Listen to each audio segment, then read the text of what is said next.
안녕하세요. 전 30대 여성입니다. 오늘은 제 친구의 이야기를 한번 해보려고 해요. 제가 할 이야기는 지금으로부터 몇 달 정도 전에 일어난 이야기입니다.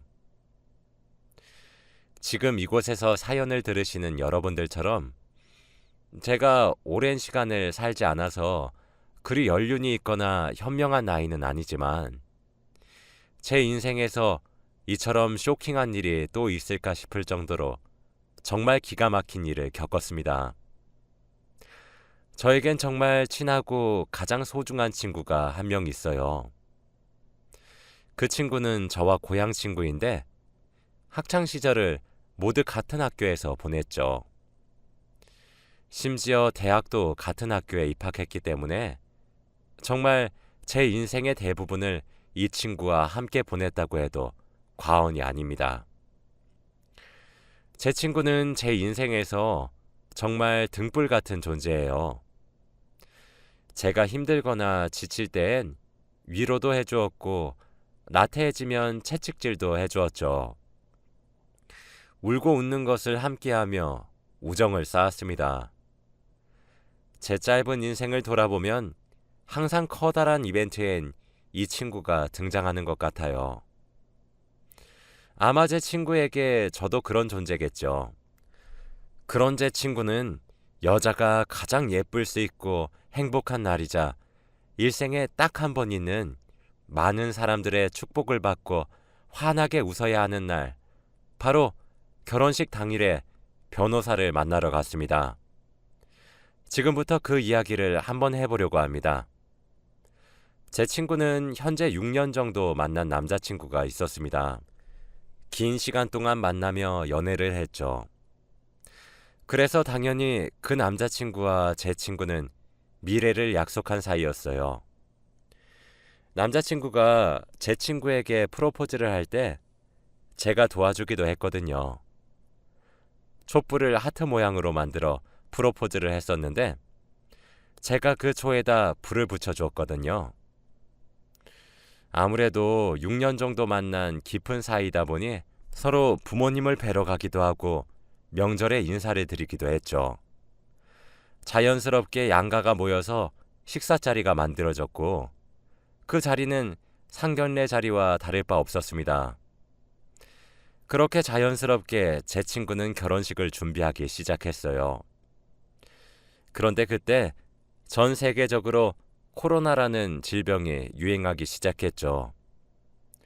당시 결혼식을 하기 위해 모든 준비가 다 진행이 된 상태였어요. 정말 식만 올리면 되었죠. 그런데 코로나란 질병은 전염성이 정말 강했고 그로 인해 사상자까지 생기게 되었어요. 그때는 정말 너무 상황이 심각했죠. 한국에서도 하루에 확진자가 1,000명이 넘어갔고 국가적 재난으로 분류되기 시작했습니다. 모두가 외출을 삼가하기 시작했고 두려워했으며 힘들고 고통스러워한 시기였죠. 2단계니 3단계니 정말 공황 상태였습니다. 제 친구는 결국 예식을 취소했어요. 사실 일정을 딜레이할 수 있었지만 당시엔 지금처럼 백신이 나올 수 있다는 말도 없었거든요. 그래서 결혼식 일정을 계속 미루고 미루었지만 취소해서 확 밀어버리는 과감한 선택을 하더라고요. 하지만 사실상 결혼식만 올리지 않았을 뿐이지 미래를 약속한 사이였고 양가에서도 이미 며느리와 사위의 도리를 다하고 있었기 때문에 양가의 허락하에 미리 살림부터 앞졌죠. 1년 조금 넘게 미리 신혼집에서 함께 살기 시작했어요. 그땐 돈을 딱 절반씩 모아서 집만 샀어요. 공동 명의로 말이죠. 그곳에서 신혼을 시작한 친구는 참 행복해 보였습니다. 친구는 결혼에 대해 로망이 넘치는 아이였는데 로망을 하나하나 이루면서 행복해하는 모습이 참 보기가 좋았어요. 친구는 혼인신고를 바로 하지는 않았습니다. 친구가 가진 여러 로망들이 있는데 그중 하나가 바로 결혼식 당일에 혼인신고서를 제출하는 것이었죠. 그게 바로 꿈이자 로망이라며 그것만은 결혼식 일정과 함께 뒤로 미루었죠. 그렇게 친구는 코로나 사태가 누구보다 빨리 해결되길 바라는 마음으로 빌었고 사태가 잠잠해지길 기다리더라고요. 사람들이 방역수칙을 잘 지키니 심각해지다가도 잠잠해지길 계속해서 반복하다가 올해 들어서 백신 이야기도 슬슬 나오기 시작했죠. 상황이 조금씩 안정되기 시작하자 친구는 이때 결혼식을 올리기로 결심을 하더라고요. 다시 예식장과 스튜디오, 드레스, 메이크업 등등을 알아보고 다니기 시작했죠. 저는 신부의 오래된 친구였고 누구보다 제 친구의 행복을 바라는 사람들 중 하나였기에 저도 물심양면으로 도왔습니다. 결혼식을 미뤘던 날이 길었던 만큼 그 사이에 친구와 남자친구는 돈을 잘 모아서 더 예쁘고 화려한 결혼식을 할 수 있게 되었어요. 웨딩 사진 촬영을 하는 날에도 제가 도우러 갔었는데 정말 예쁘고 잘생겨서 잘 어울리더라고요. 그렇게 결혼식 당일이 다가왔습니다. 저는 친구의 가방순이를 자처했어요. 가방순이는 신부 도우미 같은 역할이거든요. 신부에게 들어오는 축의금을 받기도 하고 그러죠. 그날 너무 예쁘고 아름다웠던 친구와 신부 대기실에서 사진을 얼마나 많이 찍었는지 몰라요.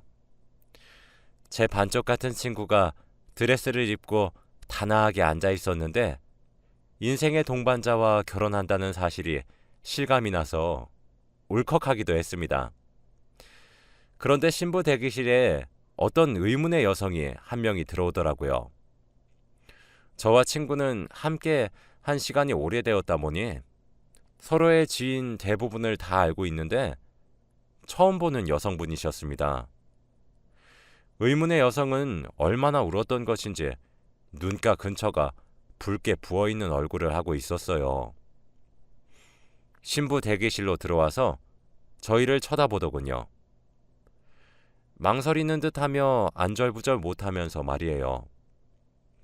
사진을 찍으시겠냐는 사진사의 말과 누구시냐는 제 질문에 그 여성분은 이내 결심을 굳힌 듯 저희 쪽으로 다가왔습니다.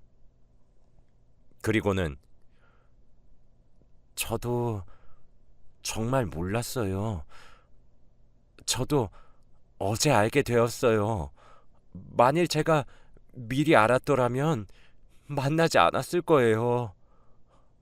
오늘 같은 날 이런 일을 겪게 해드려서 그리고 알려드려서 정말 죄송합니다. 하지만 그쪽도 더 늦기 전에 아셔야 할 것 같아서 이렇게 찾아왔습니다. 정말 죄송합니다. 라고 말을 하며 친구에게 A4 용지 뭉치를 건네더라고요. 그리곤 그 자리에 주저앉아서 입을 틀어막고 눈물을 흘리더군요. 근처에 그 여성분의 친구들도 있었던 것인지 2명의 여자분들이 더 들어와서 그 여성을 일으켜서 달랬습니다. 그 의문의 여성분은 친구들에게 부축을 받으며 제 친구에게 다가와 연락처를 하나 남기고는 신부 대기실을 나가더라고요. 그런데 종이 뭉치를 넘겨보는 제 친구의 표정이 참 심상치 않았습니다. 종이를 넘기면 넘길수록 얼굴이 새하얗게 질려서 부들부들 떨었어요. 처음엔 손만 떨더니 곧이어 온몸을 덜덜 떨더라고요. 제가 너무 놀라 친구에게 다가가서 왜 그러는 거냐고 물었죠. 친구는 아무런 말도 없이 제게 종이 뭉치를 건네어 주었고 제게 고스란히 보여주더라고요. 그것들을 받아서 읽어보는데 정말 제 두 눈을 의심했습니다. 아찔하더라고요. 종이 뭉치 속에는 아까 들어온 의문의 여성분과 오늘 제 친구와 결혼식을 진행할 예비 신랑인 남자친구가 마치 연인처럼 다정하게 찍은 사진 여러 장과 사랑을 속삭였던 메시지, 기념일을 보냈었던 사진과 주고받은 선물, 그리고 함께 여행을 다녔다는 사진들 등이 첨부되어 있었습니다. 그 중에서도 가장 충격적이었던 사실은 따로 있었습니다. 결혼식을 올리기 바로 전날 예비 신랑은 동거를 하고 있으니까 막상 지금 결혼한 것과 다를 바 없는 생활을 하고 있지만 다음날 진짜로 식을 올리고 법적으로 유부남, 유부녀가 된다고 생각하니 너무 싱숭생숭하다며 각자 부모님 집에 가서 미혼 시절 마지막 딸 아들 노릇 한번 하고 싶다며 부모님과 하룻밤을 보내자고 그렇게 제안했어요. 그래서 제 친구는 친정에서 예비 신랑은 시댁에서 하루를 보내기로 했었죠. 그런데 예비 신랑은 시댁이 아니라 저희에게 종이 뭉치를 건네러 온 그 의문의 여성과 밤을 새웠더군요. 종이 뭉치의 마지막 부분에는 짧은 글이 적혀 있었는데 예비 신랑이 그 의문의 여성과 어젯밤에도 함께 있었고 제 친구도 그분도 양쪽 모두가 모르게 바람을 피고 있었다고 합니다. 어젯밤에 예비 신랑이 자신을 만나러 와서는 한 가지 고백할 것이 있다고 용서하길 바라진 않지만 피해는 주지 않았으면 좋겠다고 말을 하면서 사실은 자기가 내일 결혼을 하니까 헤어지자고 말을 했다고 해요. 누구와 결혼을 하는지, 어디서 결혼을 하는지 아무것도 알려주지 않고 오늘이 마지막 밤이라고만 했다더군요. 그러면서 자기가 결혼 생활을 하면서 만나줄 수는 있는데 그래도 괜찮겠냐고 물어보기까지 했대요. 그 여성분은 괜찮다고 헤어지자며 이별을 담담히 받아들인 척했고 밤새 몰래 이 증거를 만들었던 거죠. 그리고 친구들에게 급히 부탁을 해 예비 신랑 뒤를 미행했던 거였고 결혼식을 올리기 직전에 예비 신랑의 정체를 모두에게 알리면서 망신을 주고 무엇보다 오늘 신부가 될 제 친구에게 진실을 알려주기 위해 이곳의 종이 뭉치들을 사람들에게 뿌릴 계획을 했던 거였죠. 하지만 신부인 제 친구 측에서는 이런 사실들을 모르고 있을 것이 분명하다고 생각해서 좀 더 상세하고 많은 양의 종이 뭉치를 만들었던 거였습니다. 그리고 아무것도 모르고 행복해하고 있을 제 친구에게 좋은 날을 망친 미안한 마음이 들어 죄송하다고 사죄를 하며 이 모든 사실을 전한 거였어요. 여성분이 찾아왔을 때에는 이미 식은 시작되었습니다. 제 친구는 신부 입장을 위해 대기실에서 나가야 되는 순간이었거든요. 그런데 그때 이 증빙 자료들을 제 친구에게 전했고 하객들에게도 나눠준 거죠. 전 결혼식장을 살펴보고 오겠다며 결혼식을 할 홀로 향했어요. 이미 거긴 정말 파국이었죠. 그 의문의 여성은 목에 핏대를 세워가며 하얀 버진 로드 위에 서서 예비 신랑의 만행을 고발하고 있었고 제 친구의 어머니는 바닥에 주저앉아 넋을 놓고 있었습니다. 친구의 아버지는 어쩌면 이미 사이였을 예비 신랑의 멱살을 잡고 고래고래 소리를 지르고 있었고요. 신랑 측, 신부 측 가릴 것 없이 하객들은 웅성웅성대고 있었고 그 여성분은 예비 신랑의 친구들에 의해 질질 끌려 나가게 되었습니다. 여성분의 친구들은 그런 걸 막기도 하고 다른 하객들에게 전단지를 나눠주고 있더군요. 정말 개판이 따로 없었습니다. 완전 난장판이었죠. 전 신부 대기실로 돌아갔습니다. 친구는 제게 밖의 상황은 어떠냐고 물어보더군요. 어떻게 제가 그걸 고지고대로 전할 수 있겠나요? 전 정말 아무런 말도 할 수가 없었어요. 위로도 해줄 수 없었죠. 친구는 아무런 말도 하지 못하는 절 보더니 이내 모든 것을 직감한 모양인지 제게 도움을 청하더군요. 전 직원을 불러 친구가 웨딩드레스를 벗는 것을 함께 도와줬어요. 친구는 화장도 채 지우지 않은 채로 옷을 갈아입고는 제게 말하였습니다. 나 지금 너무 혼자 있기 싫은데 나랑 어디 좀 같이 가주라. 라고 하면서요. 전 차라리 제 친구가 펑펑 울기라도 했음 싶더라고요. 전 알겠다고 군말 없이 친구의 뒤를 따랐습니다. 당연히 인생에서 가장 행복해야 할 제 친구의 결혼식은 개판이 되었고 신부가 있지 않은 결혼식은 무산이 될 수밖에 없었어요. 친구 휴대폰은 미친 듯이 전화가 걸려오더군요. 친구는 부모님께 지금은 저와 단둘이 잠시 있고 싶다고만 전하고 전화기를 아예 꺼버렸습니다. 그렇게 친구를 따라간 곳은 이혼 전문 변호사의 사무실이었어요. 친구는 곧바로 변호사에게 종이 뭉치들을 보여주며 이혼 상담을 받기 시작하더라고요. 사실상 혼인신고는 하지 않아 법률상 부부가 아니라 이혼 소송을 할 수는 없었습니다. 그러나 이미 공동명의로 마련한 신혼집에서 1년이 넘는 기간 동안 신혼생활과 다름없는 생활을 한 점을 미루어서 사실혼이 성립된다고 하더군요. 사실혼 해소 소송이라고 이혼 소송과 비슷하게 진행되었죠. 그렇게 친구는 소송을 준비했습니다. 친구는 그날 받은 연락처로 전화를 걸어 그 여성분과 연락을 했어요.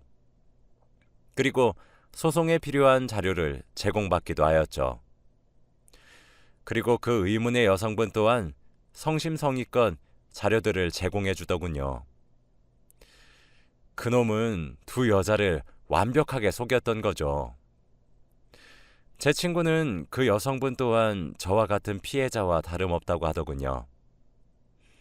그 여성분도 자신의 존재를 몰랐다고 합니다. 그 여성분께 자초지종을 들으면 들을수록 진짜 그놈은 가관이더라고요.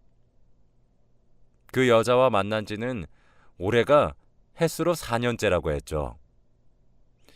친구와 만나고 1년 반 정도 지나자마자 그 여성분과 바람을 핀 거였어요. 예비 신랑이었던 그놈은 직업 자체가 다른 지역으로의 출장이 잦은 직업을 가지고 있었습니다. 그래서 출장을 핑계로 두 여자를 만났더라고요. 제 친구에게 지방으로 출장을 간다 그러고 그 여성분을 찾아갔었고 그 여성분께도 출장을 간다 그러고 제 친구를 찾아왔더라고요. 제 친구와 동거를 시작한 이후로는 그 여성분과 밀회를 보내고 퇴근을 했던 모양입니다. 그렇게 4년 동안 두 여자를 기만해왔던 것이었죠. 중간에 지인들에게도 소개해주곤 했었는데 절대 겹치지 않게 소개해 주었더라고요. 제 친구와 결혼을 약속했으니 자신의 학창시절 친구들이나 이렇게 깊은 관계의 지인들을 소개해 주었고 그 여성분과는 처음부터 가벼운 마음으로 만났었던 거였는지 동호회 사람들처럼 일회성일 수 있는 지인들을 소개해 주었더라고요. 친구는 사실혼 해소 소송을 시작하였습니다. 아무래도 한쪽의 일방적인 외도로 인해서 사실혼의 관계가 파탄이 난 경우였기 때문에 제 친구는 위자료의 청구와 결혼식 비용, 신혼여행 비용 등을 함께 청구했고 승소할 수 있었죠. 또 이번에 결혼식을 준비하면서 예단과 예물을 주고받아서 그 비용까지 반환 신청이 가능하더라고요. 다행스럽게도 집은 정확히 반씩 돈을 마련해 준비한 공동명의였고 월급 또한 일정량의 생활비를 모아서 쓰는 것을 제외하고는 각자 관리해서 재산 문제는 쉽게 정리가 되더군요. 그래서 생각보다 금전적인 타격은 없더군요. 제 친구는 그렇게 미래를 약속했던 남자와의 이별을 준비했죠. 전 그저 그런 친구의 곁을 묵묵히 지켜주었습니다. 그런데 거기서 끝나지 않았어요. 아무래도 결혼식에 있었던 하객들도 일련의 사정들을 모두 알게 되었고, 그렇다 보니 이 사람 저 사람 입에 이야기거리가 오르락 내리락 거렸죠.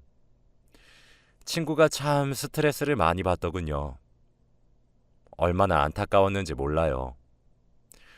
그러던 어느 날 제게 모르는 번호로 전화가 한 통 걸려왔습니다. 저장되지 않은 번호라 뭔가 싶었지만 전화를 받아 여보세요? 라고 했죠. 그런데 글쎄 상대방은 그놈이더라고요. 그놈은 제게 연락하기 전에도 제 친구에게 연락을 해보려고 미친 듯이 노력했으나 친구가 연락 전부를 받지 않고 소송을 강행했었고, 정말 지푸라기라도 잡는 심정으로 제게 연락을 한 것이라고 하더군요. 아무래도 결혼식 날 당연히 있었던 하객의 절반은 신랑 측 지인이었는데, 그렇게 결혼식이 개판이 되고 난 이후 신랑에게 지인들이 전화를 걸어 그렇게 살지 말라며 여러 말을 한 모양입니다. 심지어 회사에서도 소문이 퍼져서 직장 생활도 힘들어졌나 봐요. 그래서 번호를 바꿔 제게 전화를 걸었던 거였습니다. 제 친구와 한 번만 얼굴 보고 이야기를 할 수 있게 도와달라고 애걸복걸을 하더라고요. 어찌나 뻔뻔하던지 2번 다시 연락하지 말라고 얘기를 한 뒤 친구에게 이야기를 해주었습니다. 그리고 세상에 매일 밤마다 집 앞으로 찾아와 제 친구를 기다린다고 하더라고요. 친구의 남동생이 매번 돌아가라 돌려보내려고 하는데 무릎을 꿇고 빌고 그러면서 매달린다고 하나 봐요. 정말 남의 눈에 피눈물을 그렇게 나게 해놓고 어쩜 그렇게 뻔뻔하게 나올 수 있는 것인지 참 너무하다 싶었습니다. 여러분들도 남자 잘 보고 만나시길 바래요. 세상이 넓은 만큼 나쁘고 못된 사람들이 참 천지에 깔려 있는 것 같습니다. 이게 속이려고 마음먹으면 뭔들 못하겠냐마는 사람 마음 가지고 그런다는 것이 참 마음이 아프네요. 제 친구가 언젠가 상처가 다 치유되어 원래 밝은 모습으로 돌아왔으면 좋겠습니다. 다들 예쁜 사랑하시길 바라며 이만 글을 줄이겠습니다. 감사합니다. 행복하세요.